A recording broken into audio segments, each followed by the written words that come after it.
911 operators, what's the most horrifying call you've ever received?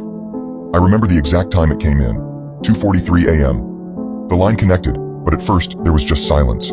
I could hear faint breathing on the other end, a soft, shaky inhale. I repeated my usual line. 911, what's your emergency? Still nothing. Then a whisper. It was so quiet, I almost missed it. He's inside. My blood ran cold. The voice was small, like a child, maybe a girl. She couldn't have been older than 10. Sweetie, can you tell me your name? I asked, keeping my voice calm, trying to keep her on the line. I'm hiding. He's inside the house, she whispered again, even softer now. There was so much fear in her voice that I could feel it. My hands shook, but I had to keep it together for her. Okay, sweetheart. Where are you right now? I asked. I was already typing as fast as I could to trace the call and dispatch police. I'm in the closet, she replied, barely audible. I asked her address, but she didn't know. The best she could do was describe the house, a white two-story on a quiet street with a big tree out front. It wasn't much, but I had to make do. The trace was coming through, but it was slow. Too slow. I stayed with her, talking quietly, trying to keep her calm. Can you tell me what's happening? Who's inside? She paused for what felt like forever, then whispered, I don't know. He's not my dad.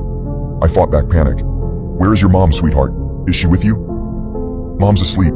She didn't hear him come in, she said, her voice trembling. He's walking around downstairs. I could hear her soft breathing quicken and the sound of heavy footsteps in the background.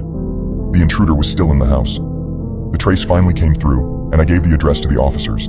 They were on their way, but they were at least 10 minutes out. It felt like an eternity. I want you to stay as quiet as you can, okay? The police are coming. You're doing so well, sweetie. Just stay hidden and don't move, I told her, praying the officers would get there in time. Suddenly, there was a loud crash on the other end of the line. Something had been knocked over. Her breath hitched, and I could hear her start to cry softly. He's coming up the stairs, she whispered, voice shaking uncontrollably now. I could hear the thumping of heavy boots on the steps, each one louder than the last. I was helpless, sitting in the dispatch room, praying the officers would get there in time. Stay quiet. Don't say anything, I whispered back to her, trying to match her fear with calm. But inside, I was terrified. The footsteps stopped. I could hear the man breathing on the other end of the phone now, so close it felt like he was right there in the room with me. He was just outside the closet door. My heart pounded. I couldn't tell her to run. There was nowhere for her to go. All I could do was listen. For a moment, everything was silent. Then, there was a slow creak. The closet door was opening.